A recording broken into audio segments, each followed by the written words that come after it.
Ladies and gentlemen, welcome to the Blade Job. This is part one of a very special two-part episode because Scott Perkins decided he wanted to go to fucking Ohio. I didn't decide. Mrs. Perkins decided she wanted Mrs. High Voltage. I don't ever see my dad or my brother or my sister.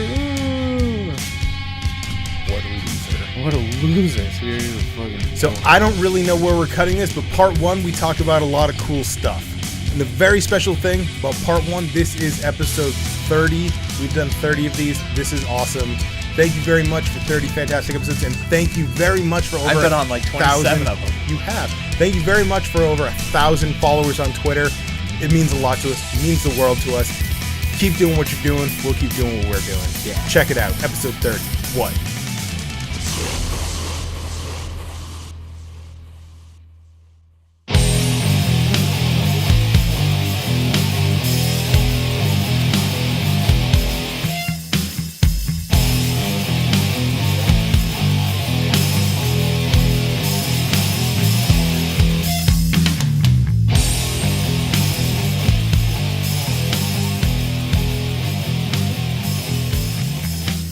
Blade Job is who we are. Following us on Twitter is good for your health. Follow us at The Blade Job Show. Follow me at Blade Job JRT. Where can we follow you, Scott? You can follow me at High Voltage 1987. That sounds fantastic. It is fantastic. You can also go on Facebook, the face space, as it were, and check us out at facebook.com/thebladejob. Yep. And, I mean, I guess you can still follow Tommy Collins if you want. That's right. At Blade Job Collins. He's not here. No, and... He's not really going to be here anymore. No, he left us. He left us. He went to get a pack of smokes. He just never came back. Yep.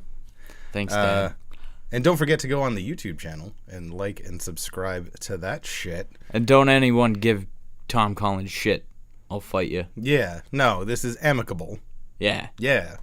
Spotify, not Spotify. Fuck, I always say Spotify. Stop saying Spotify. Every time. iTunes, Google Play, Stitcher. Stitcher? I don't know. That's what you guys say every week. I don't know what Stitcher is, so. Yeah, Stitcher. Go there. Listen. It is good. It makes us feel better about who we are. That's true. Nothing makes me feel better about who I am. I don't know. I don't know if anybody actually listens. I don't get to see. I don't get to see the printouts. It's funny because the YouTube channel, like, I mean, I understand. You know, it's a podcast that you listen to on YouTube. It's kind of not the ideal situation. But the other numbers, like people who download it and people who listen to it on other podcasting apps, those numbers aren't bad. Cool. So, I mean... Thank you for listening. If you're listening. It's cool. Like, I appreciate people who listen. I appreciate people who pay attention. Yeah. Because that's all I've ever wanted is people to pay attention to me. This is why I spend so much time hiding in the shadows. Hey, Trash Can, what's going on, man? How you doing? God damn it. So, yeah. Let's go. Let's start. We're talking about the thing that we were just talking about before the microphones. This thing right here in front of me. Was it our new overlords, the moths? No, they suck though. Yeah. I don't know. I'm so goddamn sick of that. Yeah. If you live around where we live, there's moths everywhere, and you understand. If you don't, you can't understand because there's just too many fucking moths. So many they were all like, "Ew, what are these gross caterpillars doing everywhere?" And then they were gone, and it was like a couple weeks, nice. And you're like, "All right, cool." And then they all hatched, and now there's just moths, like hundreds of them. No, thousands, easily. My sister was watching my son today, and she had a net and was trying to catch him. But she's as uncoordinated as you can get and was just running around my yard looking fucking stupid. Foolish as hell. So, about twice a year... 2 times. Magic happens. And those of us who were... I don't think it's magic. Pro wrestling fans, I still think it's magic because the entrance alone is usually dope as shit. Yeah. That's because it's by a certain band. Yeah. So those of us who were fans during the Attitude Era and you know, even before, we get to see one of the few members of that era who's still actively wrestling. And this man doesn't bleed red. He bleeds blue. He does bleed blue, but he also bleeds quite a bit of red if you pay attention. Well, yeah. Yeah, lots of big bleeder. Only second maybe to his BFF, the Heartbreak Kid, who bleeds a shitload when he bleeds. Yep. So about twice a year we get Triple H. Yeah, Triple H comes out. We were talking about Triple H the whole time. I'm sorry. Fucking pay attention, terrorizing guys. to me. Terrorizing. He'll always be terrorizing. There's no G. It's an apostrophe. Rising. Terrorizing. So about twice a year we usually get a Triple H match, and I look forward to it. I mean, for a dude who's no longer a young man, he looks good. He performs good. You know, he's still quality in the ring. I've never, in the past, say 10 years of the 2 Triple H matches we get a year, I've never been disappointed. No, everything is his Hell in a Cell match with Taker was brutal. Probably outside of maybe the Ciampa Gargano feud, probably the most violent match in the PG era. Okay. I mean, something like 20 plus chair shots, not to the head, but I mean, you see Taker's back after that match and he was fucked up. Especially with Shawn Michaels being guest referee. Like, that whole match was just awesome. Yeah. So, like I said, about twice a year, Triple H makes his return to the ring. He usually wrestles a marquee match of some sort. We had him against Cena at the Greatest Royal Rumble. He's wrestling Taker in Australia. That is official. Yeah. All right, cool. For the last time. Dun, dun, dun. Air quotes for sure. Yeah. Well, I mean, Taker's got to be on his way out at some point. I mean, we have to be reaching the end of The Undertaker. Whatever. Once again, a guy who you get butterflies when he comes out because it's just like, holy shit, it's The Undertaker. Anyways, so, he wrestles a marquee match, what was it? It was a tag match at WrestleMania with him and Stephanie against Rousey and Kurt Angle. Yep. And that was a good match. Honestly, I think it showcased Rousey well. I think that being our first time seeing her in the ring, I don't hate Ronda Rousey. I just think that she's not ready. She's got to cook a little bit more before she's good to go. So, like, she could have gone to NXT for 6 months. That would give us an hour of content right there. But it segues really well. Why, instead of wrestling at these network specials or, SummerSlam, or like, I understand WrestleMania, obviously it's WrestleMania, Yeah. Even if he's Mr. WrestleMania's best friend. Yeah. Even if the option that I'm going to put forward was the case, WrestleMania would still be a given. Why don't we see Triple H at TakeOver?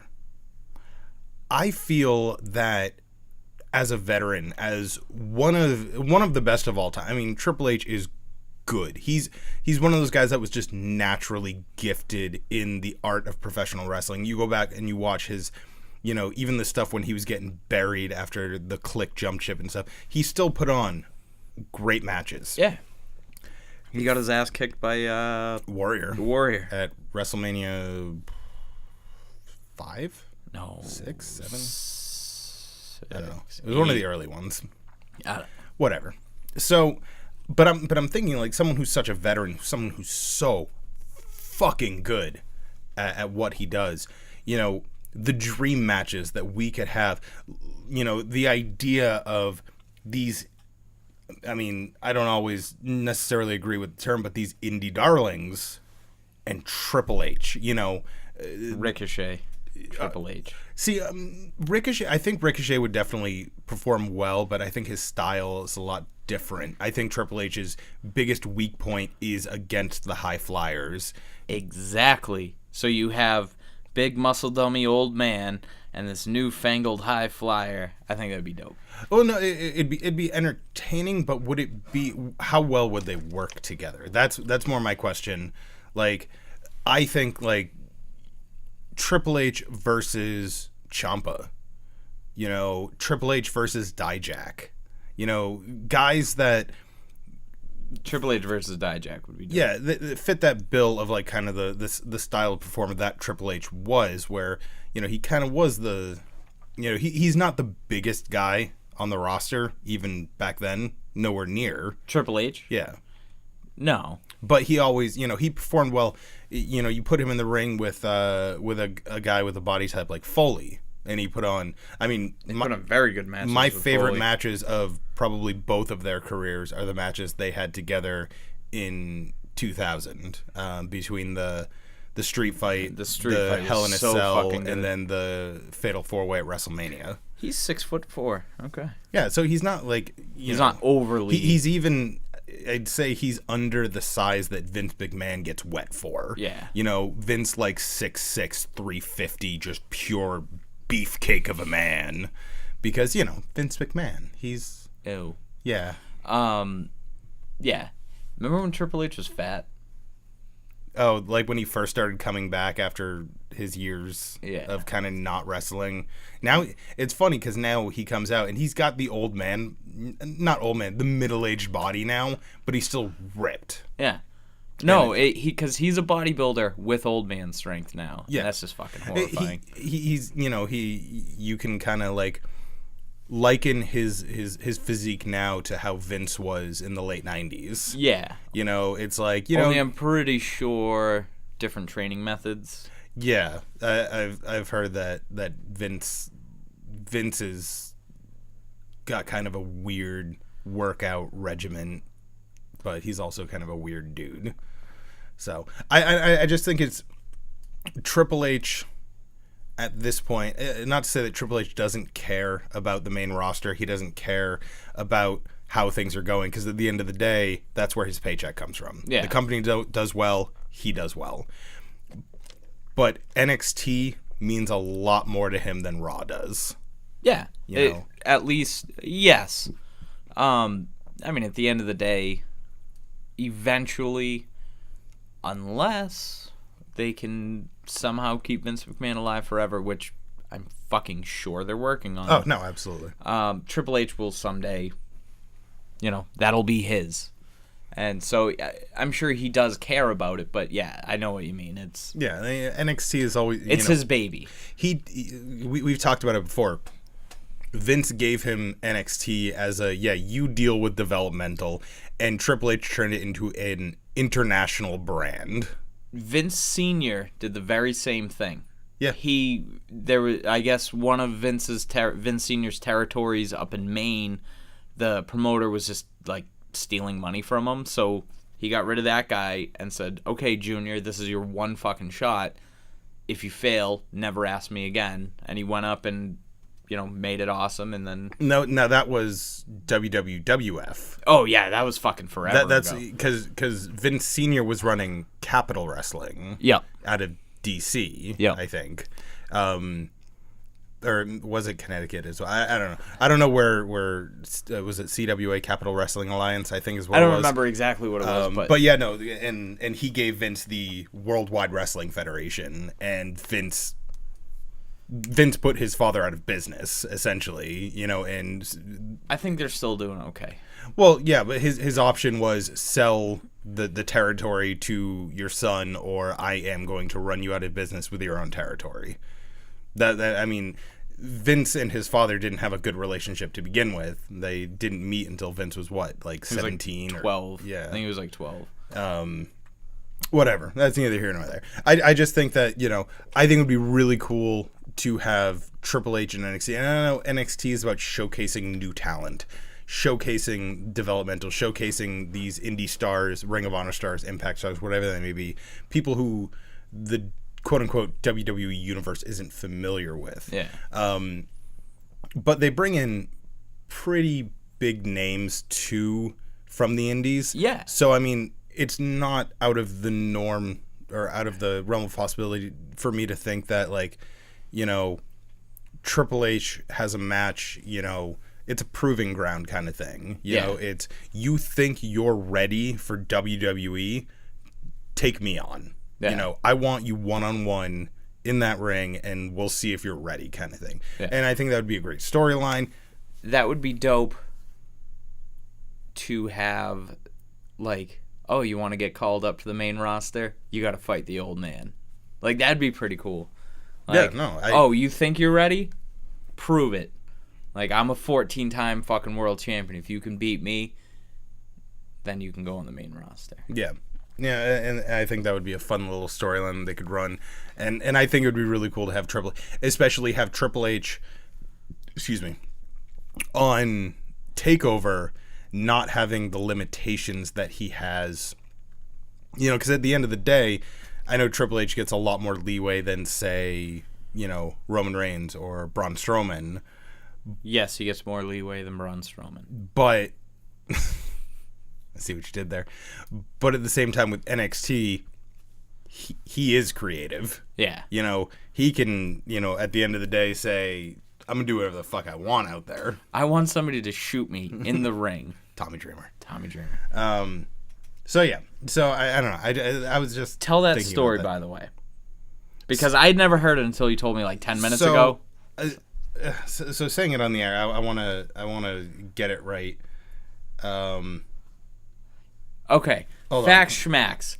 I'm going to give you the rundown while you look it up. Hold on. And then we can... So... Okay, never mind.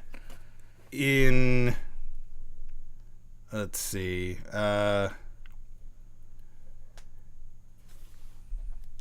So Tommy Dreamer, when he was in ECW, this is an interview with Bleacher Report, and they asked if there was ever a moment in ECW where he thought they were going too far. Now it's an interview from Bleacher Report. I'm getting this from CageSideSeats.com. And this is Tommy Dreamer's quote. In our politically correct world that we live in, no. You're talking to someone who actually wanted to get shot for real in ECW because I was hardcore. I could take a bullet. I wanted to hire a sniper and get shot, grazed this way in the shoulder. Me and Paul were arguing about it for too long time. And this was during the whole Todd Gordon WCW mole story, and I wanted to come back. We would have gotten national news if Tommy Dreamer got shot. This was before the whole internet. We were going to hire a sniper. So anyway, me and Paul are going back and forth, and he's like, what if the bullet hits a fan? What if it shoots through your shoulder, goes somewhere else? Again, not caring that I want to get shot, but caring about if we hurt or injure or possibly shoot or kill a fan. And the voice of reason for this insane argument, and this really did happen, was Terry Funk. That's the voice of reason. He was like, it will never work. It will never work. And Paul was like, voice of reason. Thank you. And Terry goes, when my father got shot in Amarillo, the house went down. And I was like, what? Because I was a guy who always wanted to do something first. His father got shot on television with a .22, and then they came back in a Texas death match. He goes, if you don't come back and kill the guy that shot you, the fans don't believe it. So that's why we never did it. So, yeah, Tommy Dreamer wanted to get shot on ECW. Yeah. That is why ECW is the greatest promotion of all time. Oh, yeah. ECW didn't give a shit. Because they fucking did what needed to get done. Well, Paul Heyman's like, fuck the talent, but what if a fan got hit? Right. Like, their wrestlers were they were just... Every ounce of their being was behind ECW. I wouldn't even say, like... all of the wrestlers, but it's there was common knowledge that Tommy Dreamer would do anything for that company. Tommy Dreamer, even when they weren't getting paid, he still put in like 100 hours a week doing production, doing merchandising, doing all of that. Tommy Dreamer was 100% in all the time. And he was their champion for 3 minutes, 5 minutes, something like that. He never wanted to be champion. Right, he didn't want to be. He never put the belt on. He lost it to Just Incredible like fucking minutes after winning it, and he only won it because Paul made him win. Yeah, because and at the end of the day, if anyone how could he not be a champion in ECW? If anyone deserved that championship in that company, it was Tommy Dreamer. Oh yeah, 100%, without a doubt. Yeah. Tommy Dreamer had some long matches. You know who doesn't have long matches? Who? The WWE roster. It's true. We're having an Iron Man match at, what is it, TLC? Extreme Rules. Extreme Rules. I might watch that one. They're having an Iron Man match. It's a half an hour long. Yeah. Why? That's not an Iron Man match. So first and foremost, you know that they're going to talk about the stamina and the longevity of the matches that Seth Rollins has had recently. A couple months ago, he did 62 minutes during a gauntlet match. That's a fucking Iron Man match. It is. 60 minutes is a traditional Iron Man match. That's what Brett and Sean had. Yep. A 60-minute Iron Man match. So, they're going to play it up like 20 minutes into the match, these guys are going to be, it's Seth and Dolph for the IC title. They're going to be... So is Shawn Michaels and not Bret Hart. They're going to be dying after 20 minutes because they've been wrestling for so long. 30 minutes is your traditional, like, main event. Yeah, that's... like, time frame. That's what a good match should hover around, and I mean, it's a long time. I mean, just try running for 30 minutes without stopping, No. And these guys are wrestling. Yeah. I mean, like, your average wrestling match is 8 to 12 minutes. Yeah. That's your standard, just like, okay, cool. 30 minutes, are your world title matches. I mean, when you have a champion who actually wrestles. Well, they did a 30-minute Iron Man tag match, which is fucking stupid. Like a year ago? Yeah. About a year ago? All of the female Iron Man matches have only been 30 minutes, which I think is stupid as well. But that's been on Raw and SmackDown, like the female I can understand on television, but no, Bayley and Sasha in NXT on one of the takeovers, I think, did an Iron Man match, or Iron Woman match, rather. And I don't understand. I always thought that was stupid because I was like, you're pushing equality and you're pushing like the women's revolution and stuff like that. Why are you giving them less time? like a weekend match? And now I'm realizing it's not because they were frail little ladies. Yeah, it was because WWE just doesn't understand what their stipulation matches are. It comes down to, I don't 100% disagree because technically it's in the rules. It's a match stoppage, but the double countout during the no DQ match between Styles and Nakamura, it's no disqualification. It ended with a double countout. I get it that it's technically in the rules. Neither men could continue competing, so the match is over. But do you remember when Earl Hebner, in a standard match, standard wrestling match, standard wrestling rules, The Rock would hit Triple H in the face with a chair, and Earl Hebner would just let it go because it was a title match and it was important. Yep.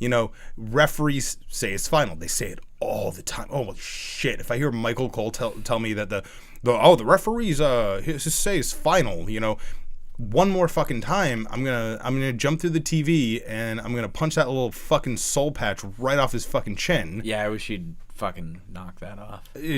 Whatever. He looks distinguished. Oh God. And I don't hate Michael Cole. I'm so sick of him. Yeah. I know 90% of it's Vince, but whatever. But like a 60-minute wrestling for 60 minutes. The 60-minute Iron Man match is the only reason, not the only reason, but it's the match that put CM Punk on the map when he was doing his 60-minute Iron Man with Colt Cabana. Hell, it's the match that put Colt Cabana on the map. Yep. It's such a special match type because it's not.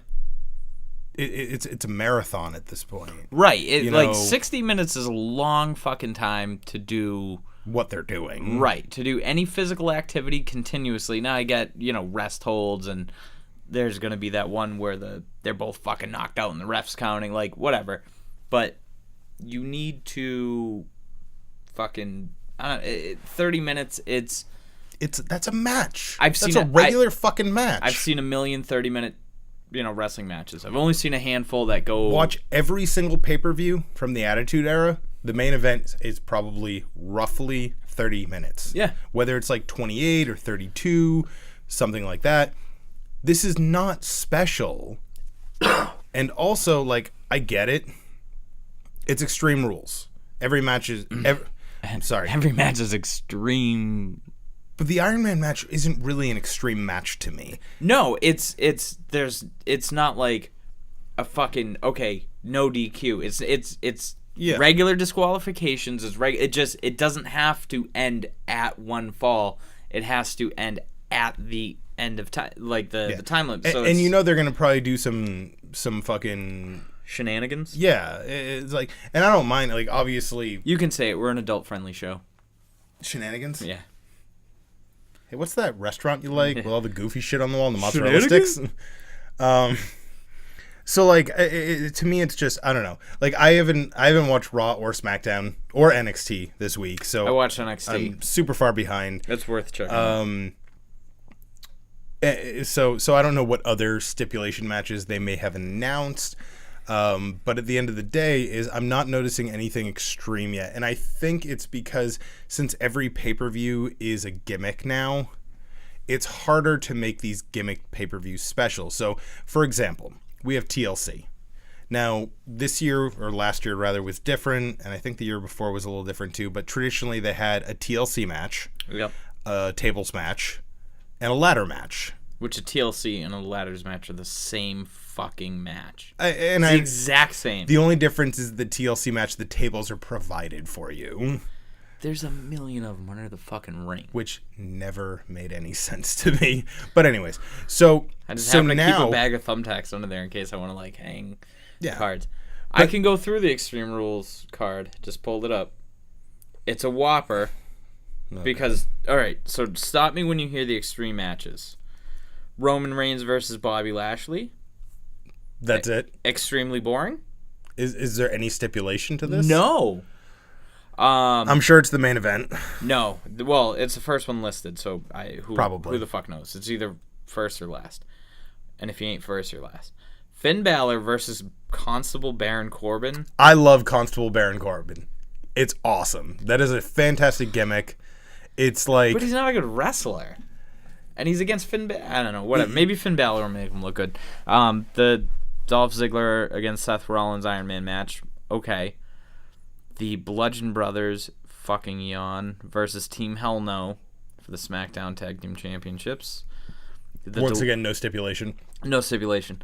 Deleters of Worlds versus the B Team. Raw Tag Team Championships. No stipulation. Carmella versus Asuka. No stipulation. Alexa Bliss versus Nia Jax. Extreme Rules match for the Raw Women's Championship. Okay. Very cool. Jeff Hardy versus Shinsuke for the U.S. title. No fucking stipulation. That's a ladder match. What the fuck? That is a ladder match that books itself. Like, why are you not making that a ladder match? If you can put Jeff Hardy in a ladder match, like... Do it. Why the fuck wouldn't Or, I don't know, why don't you get rid of the fucking gimmick pay-per-views and make that a goddamn TLC match? A TLC match for the U.S. title? Like, who would even think of that? That's awesome. That'd be awesome. And then AJ Styles, the face that runs the place, against your favorite, Rusev. Boo. No stipulation. No stipulation. So there's an Iron Man match and a fucking Extreme Rules. An Extreme Rules match to WWE just means they're going to use a kendo stick. Maybe a chair. That's it. Alexa Bliss versus Nia Jax. Okay. So what's extreme about this fucking pay-per-view? Roman Reigns versus Bobby Lashley, dude. It's the fight of the fucking century. Which century? I don't know. Because I feel like we've been watching this since the last one. Bobby Lashley, he's fine. He's good. He's like a legit tough guy. Okay. Roman Reigns, he's fine, but boring as fuck. I don't care. I don't fucking care. And you can almost guarantee that that's going to be billed as the marquee match. Like, because I understand a match happening after your world title match. You can have a marquee match after your world title match. Yes. Gargano and Ciampa proved that exactly. You can have that. I was trying to think of an example. That's the example. But there is nothing on the line other than Roman and Bobby keep pulling their dicks out and can't decide whose is bigger. And everyone's going, put your dicks away. We don't care. Pretty much. Put your dicks away. The fact that they are using... Trash can, put your dick away. The fact that they are using... The fact that Brock Lesnar doesn't want to work, and the best they can come up with is, oh, well, since we're not doing the quote-unquote multi-man match that we had scheduled for Extreme Rules to face Brock Lesnar at, assuming SummerSlam, we're just going to say... Maybe he'll get around Survivor Series. We don't know. So we're just gonna randomly, be like, oh, Bobby Lashley and Roman Reigns, cool. That is not a marquee match. No, that's a pre-show match. So to me, if I am not a Rusev fan, but Rusev is competing for the WWE Championship. I don't know if you're familiar with this, but today's Rusev Day. The WWE Championship is probably at this point the most prestigious title in professional wrestling history. Yeah. The NWA Championship, you can argue that is the most prestigious because it has an even longer history. Correct. But it also has a history of being dog shit for a while. Yeah. The WWE Championship has been held by Mick Foley, Triple H, The Undertaker, Hogan, Shawn Steve Michaels, Austin. Hogan, Austin. Bret fucking Hart. You can even go with the modern legends, Randy Orton, John Cena. Like, this title has been held by the greats. Bruno fucking Sammartino. Is it like that? I don't know. It's the Legends killer pose. Yeah. This would be better if you guys could see us. So it wouldn't be better, but so you're telling me that the most prestigious belt, I said it, Vince, I know you don't like that fucking word. Strap in professional wrestling history. It's bigger than the IWGP Heavyweight Championship. It's bigger than the Ring of Honor Heavyweight Championship. It's bigger than the Impact Wrestling Heavyweight Championship. It's bigger than anything that has ever existed in this sport. And you are going to try to convince me that Roman Reigns versus Bobby Lashley in the whose dick is bigger match is more important. It's not. Nobody cares. Like, I feel like I have to say this too often because there's two warring factions out there in professional wrestling. People who would die for Roman Reigns and people who want to see him fucking die. I don't like Roman Reigns, but I do not blindly hate him, nor do I blindly love him. He's a good, if not exceptional worker. He can run a match really well. He just needs a new gimmick and an actual finisher. I don't really care for him. And this isn't I liked him when he was in the Shield. He was the one I didn't really care about in the Shield. Like, he was there. He was. You know why Roman Reigns was great in the Shield? Because he was the guy. Muscle. Yeah, he was the silent muscle who just kind of. He had a catchphrase. That was it. Dean Ambrose and Seth Rollins would say all this cool shit about Hounds of Justice, and then Roman Reigns would go, believe that, and we moved on, and it was great. But I don't hate the guy. I don't hate him personally. I bet he's a really nice guy. He seems like a nice dude. Yeah, he seems like a super nice guy. Like, I don't hate him in the ring. Like, if he was my neighbor, it'd be like, oh, hey, buddy. But I don't have to like him. And that doesn't mean that if you are a Roman Reigns fan, I think you're wrong. Everyone has their own opinion on this shit. I don't like him. I don't see him as... Same thing with Rusev? We'll get to Rusev in a second. I think that venting with James Traynor. Roman Reigns could be an amazing main event talent.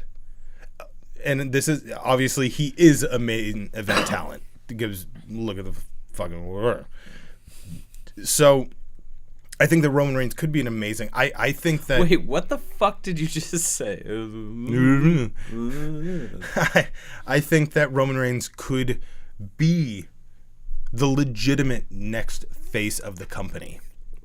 Legitimately, where face that runs the place. Yeah, I think that could happen. The dog that runs this bog. Pretty much. I just think that it's he fell into John Cena syndrome. The bard who runs the yard. Was he a musical act now? He fell into John Cena syndrome 10 years before John Cena fell into John Cena syndrome. Like, do you remember when... Do you have to wear shorts when you're John Cena syndrome? Yes. Roman Reigns is 2 weeks away from wrestling in jorts. Ask your doctor about John Cena syndrome. So, like, you know, I loved Cena for a long time. I still love Cena. I absolutely love John Cena. I was wearing a John Cena shirt yesterday. He's entertaining as shit. Tom Collins made fun of me. But, you know, people hate on him because he was kind of forced down your throat in the same way that Hogan was. This is nothing new. So I've been going back lately and watching old pay-per-views. How old? Golden Age. Like 80s? Yeah, 80s, early 90s. Sure. Hogan really was like, he was a fucking megastar. Oh, yeah. And, like, looking back, I can totally see, and I kind of remember I was very, very young, like, when I first started watching wrestling, but I can see, like, why it was like, holy shit. But nowadays, when they're like, oh, Hulk Hogan might come back, it's like, who fucking cares? No. We've been over him for fucking 20 years at this point. Like, you know, we don't need him again. You know, and it just... So, when did the Shield debut? 2013? Let's say yes. 2014? Somewhere around there. I don't feel like looking it up. So let's say it's been like 5 years since Roman Reigns graced, 5 or 6 years since Roman Reigns graced our television screens for the first time. And I'm ignoring FCW and NXT. Yeah. Like, completely. Yeah. Yeah, because fuck them. Because they weren't Shield and NXT, right? They were just regular-ass dudes? I was a casual viewer of FCW and NXT content back then. I watched it every now and then. I usually watched matches. Like, oh, I heard this match happened. You know, I was a fan of Jon Moxley. So when I heard that Jon Moxley now worked for WWE under the name Dean Ambrose, I was interested. So I watched a couple of his matches from I think it was still FCW at the time. Yeah. But regardless. So Reigns has been a single star for 4 years. Yep. Give or take. The fans should not... The fans will always turn on the top babyface at some point because you get bored because they're on all the posters, they're in all the main events. It happens. He should not be at that point. And if someone gets to that point, John Cena, you change it up.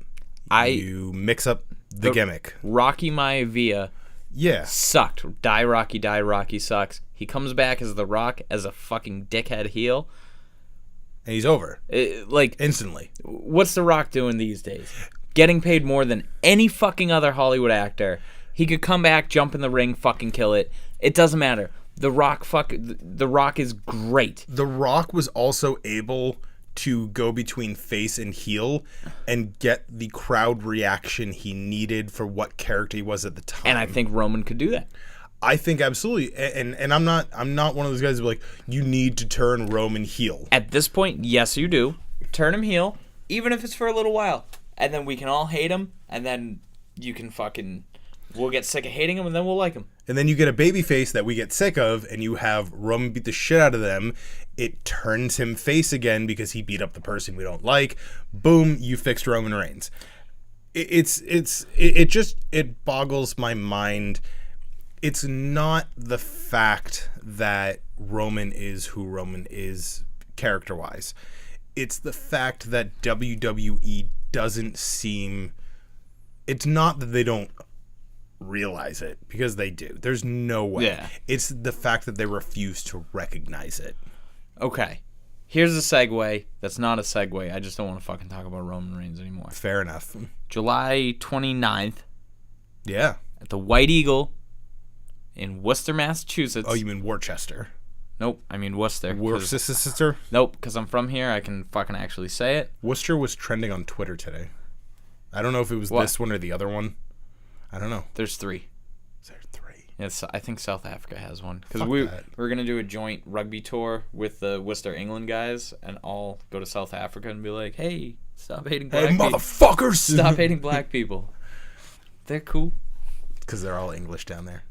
No, they're all racist. Yeah, because South Africa is an English colony. Or they were. English and Dutch and stuff. I don't know. Dooch. Anyways, July 29th at the White Eagle in Worcester, Massachusetts. That's of the one. US of A. Of the USA. America. Yeah. The other day was 4th of July. Dick Justice, thank you for keeping the streets safe of America. All of it. All of it. Dick Justice. Here for you.